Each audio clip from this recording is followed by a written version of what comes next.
Now, somebody might say, what's the difference between adult oral health and youthful oral health, kiddie oral health? Well, the focus of this presentation today is going to be how aging affects your teeth and gums. And when we talk about aging, we've always talked about, oh, that knee replacement, that joint replacement, the loss of the hair, the graying of the hair, wake up in the morning, every morning with a different ache and, changes in the face, and we've looked at that as the aging process. But have you thought about your teeth and your gums as aging? Now, let me just, have you noticed any changes in your teeth? They kind of move apart a bit. You used to be, once upon a time, you didn't have to get food caught between your teeth, and now, my goodness alive, all of that sort of thing. The changing and the color of the teeth, So, yes, aging does affect your teeth and your gums. But to get to oral health, let's look at a definition of oral health by the World Health Organization. The mouth and the oral cavity plays a unique role and has a unique place in our lives. Okay, number one, it enables us to do so many things. All right, speaking, chewing, all right, breathing, it affects all of that. And then when you get down to the psychosocial aspect of it, how do you feel about yourself? You relate to the mouth. So, oh, my teeth aren't white enough, my teeth aren't straight enough. How you feel about yourself, your self-confidence, all related to the mouth. And as we said earlier, the mouth, the teeth, the gums change with age. So, in order to support our total health, and that's another presentation on how your oral health interconnects with your total health, we have to be cognizant of aging in the mouth and the care of the mouth. Okay, first, the mouth is a gateway to the body. Everything that goes to the body, everything that affects the body comes through the mouth, okay? Comes through the mouth. And this is just showing from the mouth all the way down to the end of the digestive system. But if we look at the respiratory system, the lungs, the oral cavity, the oropharyngeal area, all right? And one area that is not up here is the heart and the circulatory system, okay? And we'll find that there's just that same responsibility, that same relationship with the circulatory system as it is with the respiratory system, okay? So I have this there to say to you, everything that goes in the mouth opens as a gateway to the body. And if it goes in the mouth, if this is a part of the mouth, then it's also part of your total health and part of your body. So, what happens to the mouth as we age? What happens to the mouth as we age?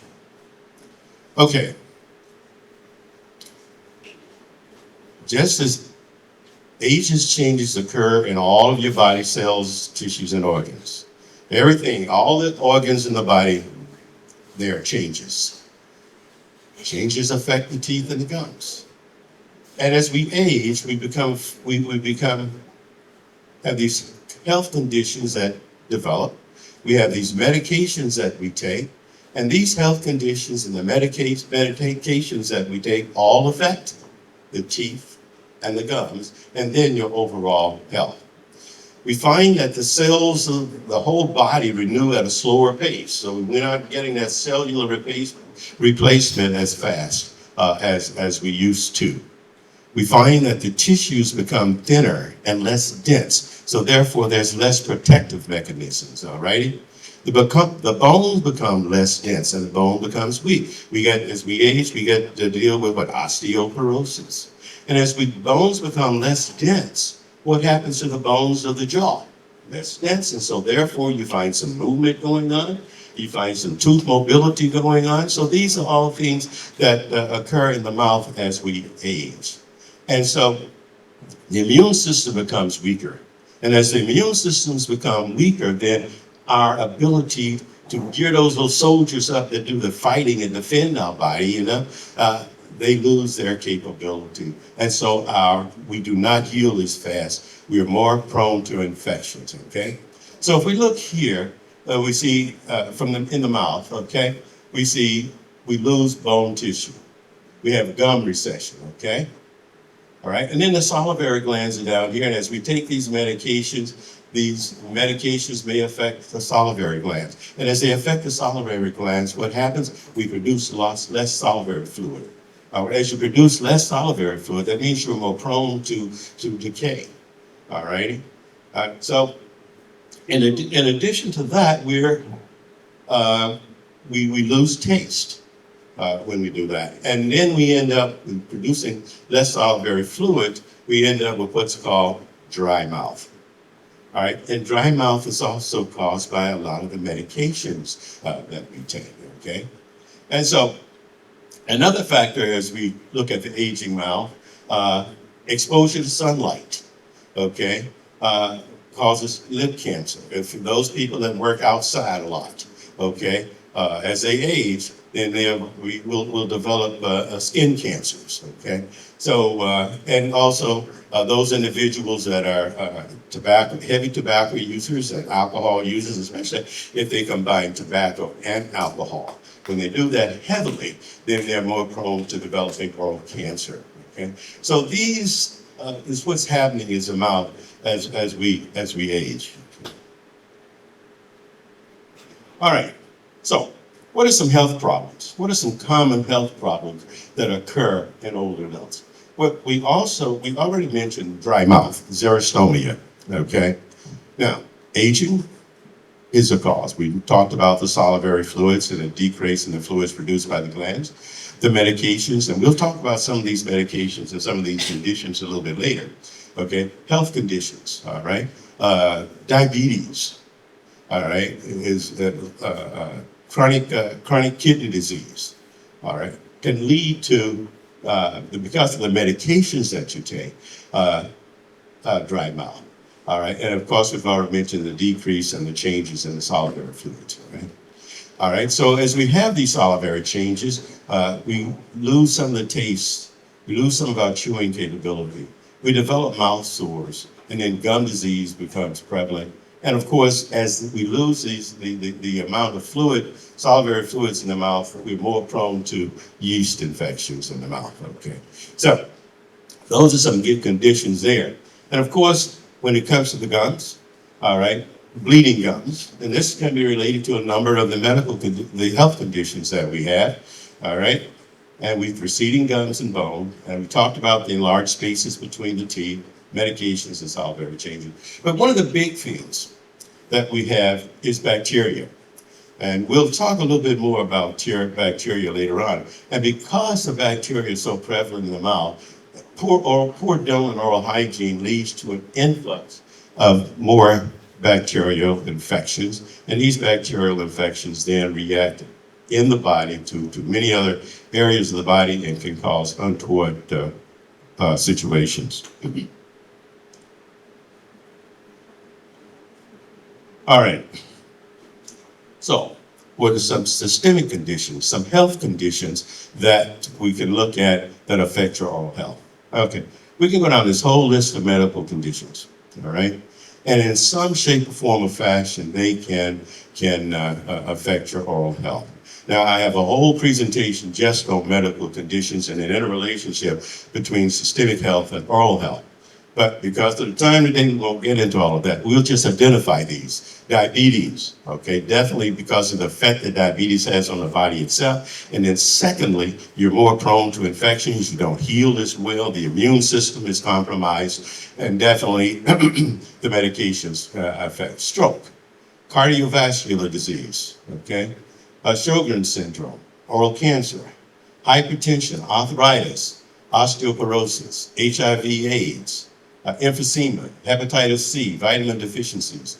All of these medical conditions in some shape, form, or fashion, will affect your oral health. And so if, as we age, we have any of these conditions, it is very important to us that we practice good oral hygiene. All right, and we'll get into how we do that a little bit later. But then your mouth, if you have any of these conditions, your mouth and your oral cavity become very, very important. You think about it, you should think about it much more today than you may have thought about it 40, 50 years ago, okay? Because 40, 50 years ago, we were invincible, you know. We were totally invincible, you know. Anyway, but here's some medications that can cause dry mouth. High blood pressure medications can cause dry mouth. High cholesterol medications can cause dry mouth. Pain medications, medications that we take for depression, and definitely if we've been involved in radiation therapy or chemotherapy, okay? Not only does the radiation therapy and the chemotherapy cause dry mouth, but it weakens the immune system, so you're not able to fight those infections as readily or as well as you possibly could. And then steroids, okay? All of these medications, these groups of medications affect your oral health. Okay? So again, I say because not just the conditions, but the medications that you may take for these conditions, if you're taking those medications, then here again, very particular attention to your oral hygiene and your oral health. Okay. There are certain foods that can affect your oral health, okay? Certain foods that can do it. And social and behaviors. Poor dental and oral hygiene, that's a no, okay? But smoking and using other types of tobacco, okay? Not only does smoking affect the circulatory system, okay, and the amount of oxygen you're carrying in the blood, okay, but it's cancer causing, all right? And it stains the teeth. You can look at a person's mouth that's a heavy smoker, and there is this heavy tissue layer there. It's sort of like it's keratinized, real rough and white, okay? And it's precancerous, okay? So that's how smoking can affect. Diets with sweets and sugar-sweetened beverages, okay? Sugar is one of the worst things that can happen to your teeth unless you brush them frequently. That's why you always hear the dentist say, you know, reduce your sugar intake. Reduce your sugar intake, not just because of your teeth, but many other reasons like diabetes, okay? Teas and coffees stain the teeth, okay? And then there's certain foods, chocolates, berries, nuts have a habit, can stain the teeth, okay? So that's all. So our social and our behavioral, and some of our social and behavioral activities affect oral health. Okay. As we age, the tissues become thinner and less elastic. All right, so when they become thinner and less elastic, as we see here, then they're susceptible to cracks, to fissures, and that sort of thing, and to infection. Okay, they aren't as protective as they normally would be. All right. Now, if we take a look at the mouth at any point in time, the mouth can harbor over 750 different types of bacteria, all right? But of that 750, at any given time, there are about 300 different bacteria in the mouth at the same time. Now, some of those bacteria are good, and some of them are not so good. Some of those bacteria, if it get into the bloodstream, can cause problems, especially if you've had knee replacements, or joint replacements, and that sort of thing. Okay, yes, I know it sounds a little weird. It sounds a little weird, but that is why there's a good need to correlate and to talk and get conversation between your physician and your dentist. Because if you've had a joint replacement, there's a certain protocol that you should practice, because those bacteria a lot of times can get into the bloodstream out of the mouth and get to the valves of the heart and create what we call a subacute bacterial endocarditis. Don't want that, okay? So it's very particular then that we practice good oral hygiene to eliminate the bacteria that are present in the mouth. Okay, now we can see here I don't have a point. Normal gums, but we're looking at an older individual. This is a little somewhat excessive, but we see receding gums. We want to bring a point here of the receding gums, okay? Now the gum tissue has dropped from this level down to that level. That sets the stage for root decay and that sort of stuff, all right? Difficult to clean.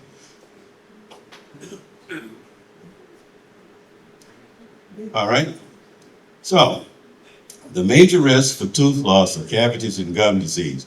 Now, you can see in this instance a lot of cavities here, but I wouldn't say that's all from, some of this is created, okay, because this is a situation where this individual has perhaps used a hard bristle brush and brushed their teeth too hard. I would say this is perhaps what has happened here. There could be other habits that this individual has to have treated this, but this is sort of out of the norm. But the major risk, when we don't adhere to good oral hygiene, we have these conditions as we age. The major risk then becomes cavities, and that is something that we do have to. And gum disease. And when we speak of gum disease, we're talking about bleeding gums. All right, swollen gums, red gums, bleed when you brush your teeth, that sort of thing. And we call that is referred to as gingivitis. And if we don't treat gingivitis, then it develops into bone loss that we call periodontitis, okay? You don't want that to happen. Okay, so as we talk about periodontitis, we can look at these x-rays. And you can see in here bone loss. All right. Normally the bone should be up to about in here somewhere. But you can see we've got this sloughing of bone right in here. We go over here, we see this vertical bone loss and the horizontal bone loss right here. Okay. So this is what, as we lose the bone, as the bone becomes less dense and weaker, and if we don't really take care and practice oral hygiene that we should, then we get to this situation. And then these teeth, when the bone begins to will get loose. And you've heard the story, oh, I reached in there and pulled my own tooth, or the tooth just fell out. Well, it's because we've lost the bone. And the bone anchors, as long as some fibers there, they anchor, that anchor the tooth. And the bone's there to support the teeth. And that's why it's so very important that we maintain good bone structure and bone density in the mouth. Right? Okay, here's what medications for diabetes and dry mouth would cost. You can look at the cost. You can look at the dryness of the lips here. Look at the dryness and the fissures in the tongue, okay? All from high blood pressure medications.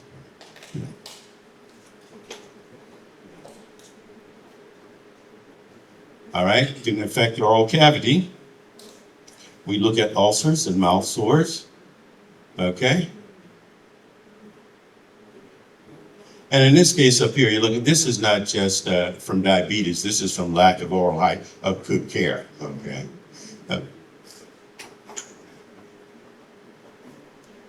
All right.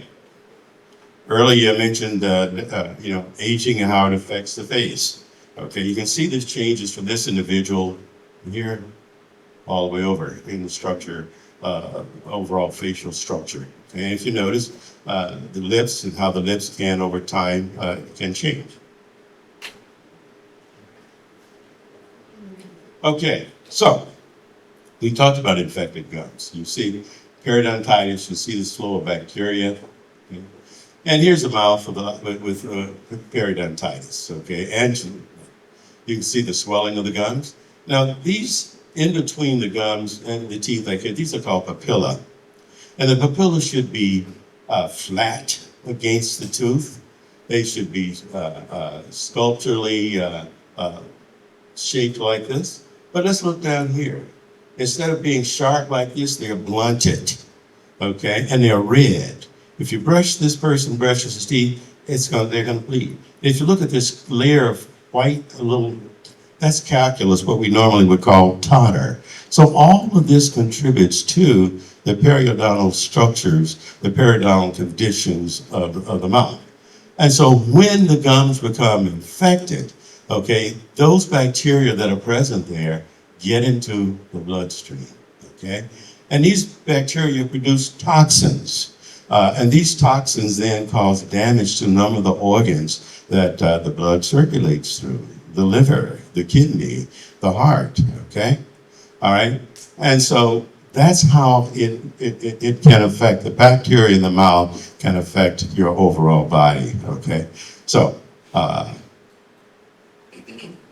it's a lot of conditions there that is related to, but three, basically diabetes, renal disease, the most common ones that we like to talk about.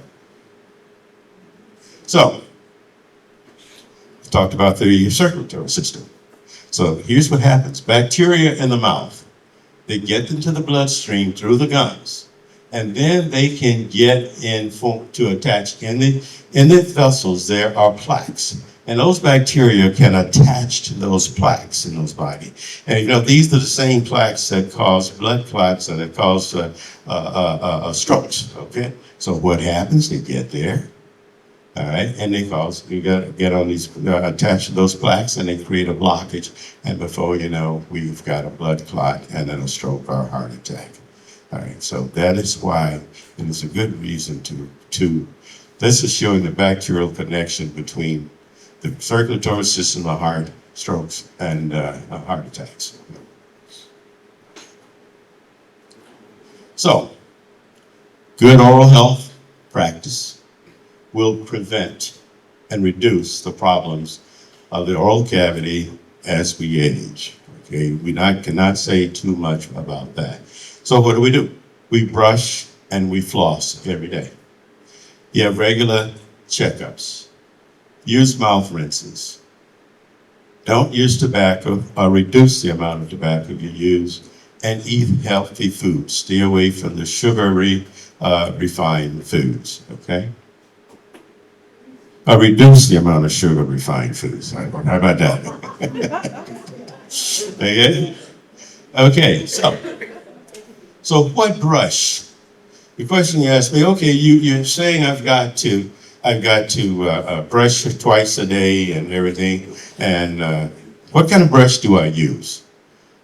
Well, we have the manual brushes and the electric brushes. They're both good. They both get the job done. But what about the bristles? We recommend a soft bristle brush. A soft bristle brush is not going to be as abrasive to the tooth structure. All right, a hard bristle brush will be very abrasive. And if you saw that slide I had where there was a lot of indentation down near the gum, that came from perhaps a hard bristle brush aggressively brushing. Okay, all right. So any of these work, any of these do well, okay? So the next question you ask me then is, what toothpaste is best for me, okay? Any toothpaste that we recommend that has fluoride. There's a lot of stuff going on in the media now, in the government now. Florida and Utah just passed a rule that the communities cannot fluoridate their water. Fluoride was introduced in the early 1950s, and immediately after it was introduced, a 10-year study found out that decay in children have been reduced by about 56%. So there is a need for fluoride. The American Dental Association, the National Dental Association, and all of the professional dental organizations have come out not supporting this move to remove fluoride from the water. Okay, now, Sensodyne is a toothpaste that is recommended if you have sensitive teeth. And that's sensitivity because what it does, it has a fluoride in it. And what it does, it desensitizes the nerve endings. All right. And so therefore it is a recommended toothpaste for sensitivity, dental sensitivity. Biotine is a toothpaste that is recommended if you're having issues with dry mouth. Okay, there's a Biotine toothpaste and there's a Biotine rinse that you can get. Okay, now there are some sort of like natural toothpastes, like Tom's is one. Tom's of Maine. as a natural toothpaste, and it works well. But any toothpaste that is well. Now, I remember as a child growing up, people brushed their teeth with baking soda. And sometimes they took baking soda and mixed a little salt with it for a little abrasiveness, okay? All right, because I grew up in a rural area on a farm. Okay? And so that's what they used. And sometimes they would pick a plum branch, and instead of a toothpaste, they would use a stick from a plum tree to clean their teeth, okay? So it doesn't matter which toothpaste, but I recommend toothpaste with fluoride. Okay, what mouth rinse is best? Okay, here again. Some of these have anti-cavity material ingredients, and that would perhaps be your fluoride rinse. Okay, biotin here again is for dry mouth. Okay, and for infections and somewhat here you have Paragard, which is a chlorhexidine. But with chlorhexidine, it has the propensity to cause your teeth to stain, become a darker stain. So you have to be very limited. If you have periodontitis and you've had some gum surgery and stuff like that, then the periodontist will perhaps prescribe Paragard for you. But just as a regular day-to-day rinse, I don't really recommend it because with frequent overuse, it can stain the teeth. Which one do you use? Which one do I use? I use Listerine. And I only use Listerine because that's my wife's favorite. So I just have to tell it like it is. Okay. All right. What do you need to clean between your teeth? And let me just paint a little scenario here. If you brush your teeth, okay, and rinse, and then if you would take one of these little things that we call a proxy brush and run between your teeth, you'd be surprised at what comes out.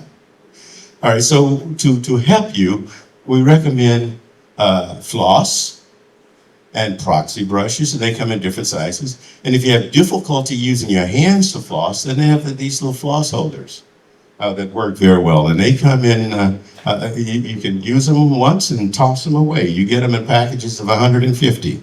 Okay, and here are I like these little gum proxy brushes. I keep them in my car. You know, if I'm sitting at a traffic light sometimes, you might see me, taking a proxy brush. Okay, so anyway, but, yeah, we recommend the proxy brushes and the floss, definitely. And the water pick. I really like using the water pick, okay? And here are different types. You got some like this one, a big tank here, tank there, and then you got the individual water picks, okay? And what it does, you're able to flush underneath gums and between the teeth and what have you. So it gives you a much feel. If you use that, if you use a water pick and then a rinse afterward, boy, your mouth feels very good, very clean, okay? Anyway. So that sort of like wraps it up for the afternoon, for the morning.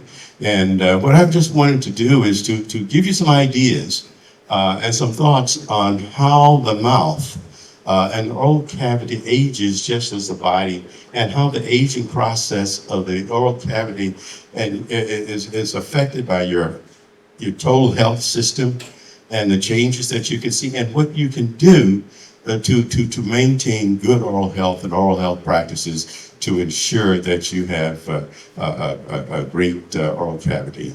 And well, that's that for you. So I hope you've gotten some tidbits. If you can take one thing away from here today, I hope that you've got that one thing. All right, thank you very much. Any questions? Yes, Phyllis. I use fluoride in the fluoride in the morning. I go to the dentist every 6 months, but they always want to give me an additional fluoride treatment. Do I need that additional fluoride? I first would need to know why your dentist would say that. Doesn't, they offer it. They also, okay.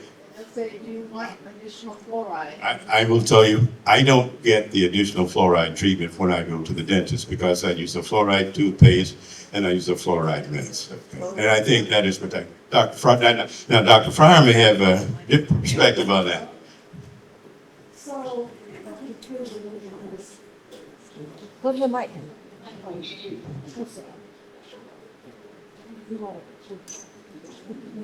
I'm sorry, Doc. So it really depends on what your risk for developing caries is. If you have one cavity in your mouth, then you are definitely at risk.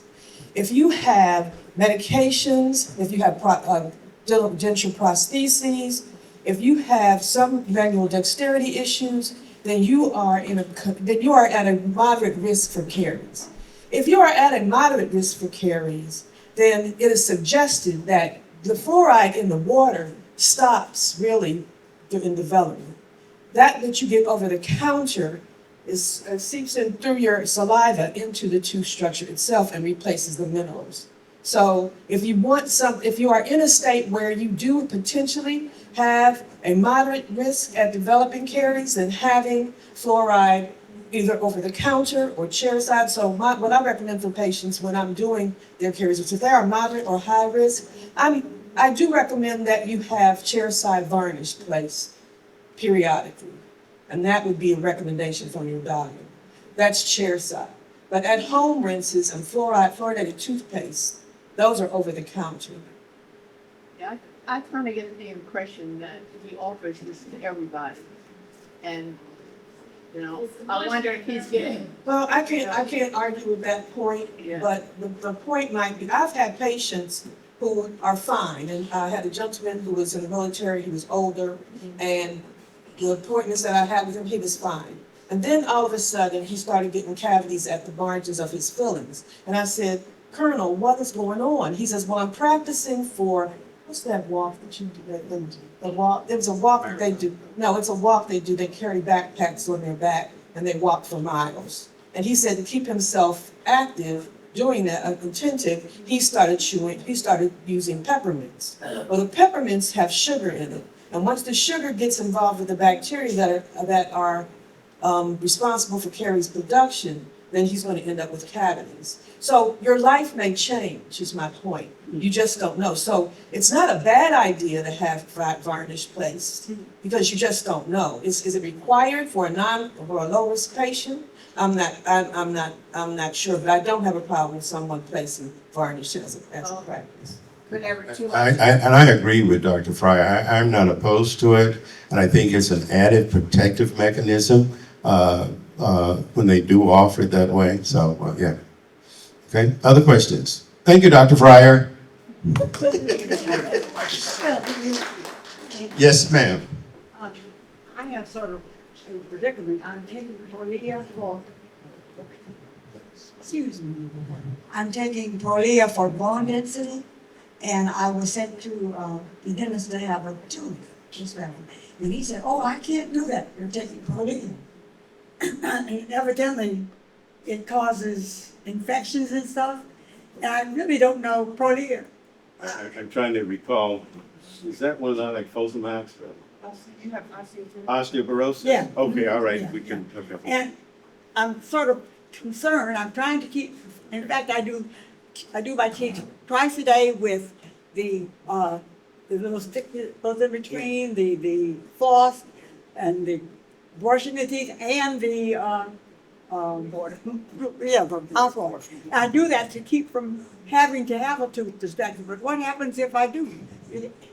I can't stop taking Prolia, at least that my rheumatologist says I can't. Well, and I agree that, and the dentist is very correct, because once you destroy an injured bone, taking that medication, then we can expect, there's a probability that that bone will start to necrose.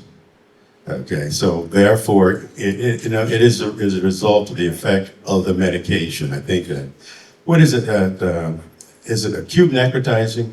That's osteoradionecrosis. Oh, no. Okay. Yeah, and so yes, and this is why if you're taking any of those medications, it is good to make sure you're in good health so you don't have to have a tooth extracted, don't have to have any bone surgery. Try really. Well, you then keep on doing what you're doing. All right. If I guess if I had to make a choice, I could stop taking Prolia. Well,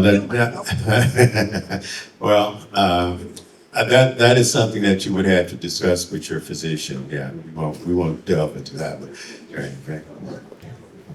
Right. Like calcium supplements. Calcium supplements should basically be of value to the teeth because they contribute to the structure of the teeth.